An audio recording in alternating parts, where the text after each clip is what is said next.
क्या है पूरा मामला?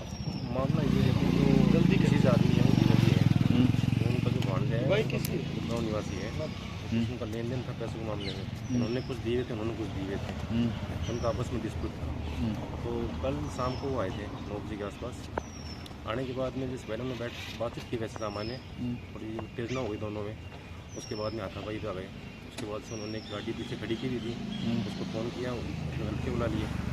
तो उनको देख कर थोड़ा ज़्यादा हैवी हुआ, और हैवी होकर मतलब कि जो भी उनमें चले हाथ तो चले। उसके बाद जो जीजा जी थे वो क्या है, उनको धक्का दिया। धक्का देने से कहीं उनको चोट लगी उनकी पीछे, और चोट लगने के बाद वो नीचे पड़ गए, और नीचे पड़ने के बाद में उनकी डेथ हुई। मामला इसमें यही था कि जो मतलब उन्होंने जो काम किए हैं, तो वो जैसे मतलब योजनाबद्ध होती ना, योजनाबद्ध तरीके से योजनाबद्ध किलिंग है, उससे किया है भाई। उनका मकसद ये था कि उनको मतलब कि पीटना जाके ना, ठीक है ना। मतलब कि वो आई इस प्लानिंग से थी कि पीछे गाड़ी खड़ी की हुई थी, उसको फ़ोन किया है कि यहाँ अब आ जाओ, ठीक है ना। और वो अकेले थे, तो सब उस पर हैवी हो गए।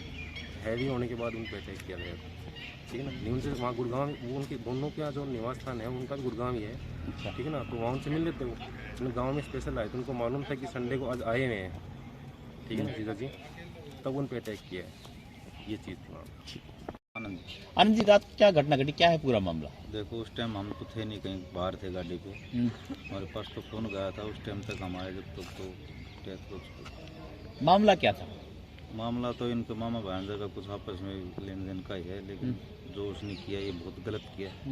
लेन देन का मामला था, आपस में बैठ के बतलाएं तभी इस समस्या का हल हो सकता है। ऐसे नहीं कि भाई किसी के ऊपर आके हमला कर लें। बताया जाए काफी लोग आए थे मारने के लिए, झगड़ा हुआ पहले से। हाँ, गाड़ी भर के आई थी, 2 गाड़ी थी, वो तो ठीक है। क्या नाम है भांजे का, कहाँ का रहने वाला आपका? रोहित नाम है, लेकिन है तो दघोरा का, रहते हैं गुड़गांव।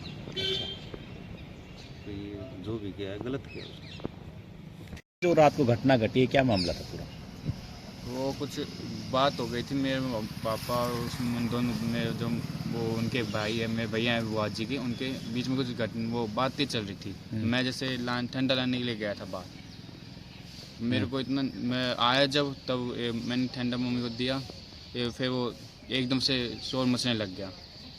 फिर मम्मी वगैरह जो जितने भी थे हम सारे वहाँ पे गए, तो वो वहाँ पे पापा को मतलब कि मतलब कि पीटने लग रहे, कोई घुसन से मार रहा, कोई कहे कैसे मार रहा है।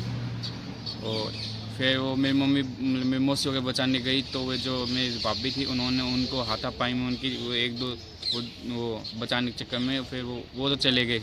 और मेरे पापा को वहाँ पे थोड़ी बहुत वो टक वो जो रहती है मतलब कि सीढ़ी थी, वहाँ पे उन्होंने झगड़ा करके मारपीट घुसन करके थोड़ा वो उनके धक्का मार दिया। तो वहाँ पे सीढ़ी थी, वहाँ पे सीधा यहाँ पे लग गया उनके दिमाग में। अच्छा। मैंने कहा भैया आप ऐसे जा रहे हो, ऐसी बात अच्छी नहीं है। आपने वीडियो में देखा था, लास्ट में मैंने बनाई थी, वो उसी से ले झगड़ा किस बात को लेकर हुआ है? झगड़ा बस पैसों से ही हुआ था। पैसे का लेन देन? हाँ, पैसों का। अच्छा। वो ऐसी बात थी, कभी जैसे वो कभी लगा था ना अपना ये 5000 to 1000 के रुपीज़ नोटबंदी हुई थी। तो उस दौरान उन्होंने मेरे पापा के फ़ोन बैंक अकाउंट में पैसे डलवाए थे कि मामा आपको कभी जरूरत पड़े तो आप रख लेना, बाद में मेरे को दे देना। तो मेरा वो कुछ काम जरूरत पड़ गया था पापा को, तो पापा ने वो यूज़ कर लिया, बोलो मैं दे दूँगा तुमको। फिर वो कुछ इमरजेंसी आने लग गई, तो जिस कारण मैं आपको पे नहीं कर पा रहे थे, तो वो उनकी कंपनी में जाके बार जा के परेशान करने लग गए। कभी वहाँ पे उनकी बेइज्जती करने लगे, कभी उनको बार कुछ न कुछ बोलते रहे। तो मैं अपने कहा अब ऐसे करोगे तो मैं नहीं देने वाला। फिर वो जैसे मेरा काम बहुत पड़ता था, तो उन्होंने अपने कुछ वो चीज़ में बहुत अड़चन देने लगे वो। तो फिर वो जैसे ऐसे करके मेरा अपन उनसे बात करनी कम कर दी, हम करते नहीं थे अपन। फिर जिस दिन वो हुए थे हादसा, उस दिन शादी थी हमारे गांव में, तो उनके दोस्त की मैरिज थी। ट्रूकॉलर द्वारा मनोज कुमार दीप्रो अकाउंटेंट से इनकमिंग। आज सुबह समय करीब 5 बजे कंट्रोल से सूचना प्राप्त हुई कि बहुआ गांव में परशुराम नामक व्यक्ति को भाणजे ने लेन देन के मामले पर हुए झगड़े में लगी चोट के कारण मृत्यु हो गई है, जिस पर मौका पहुंचकर मृतक की पत्नी से शिकायत हासिल करके और नियमानुसार अभियोग दर्ज करके तफ्तीश की जा रही है।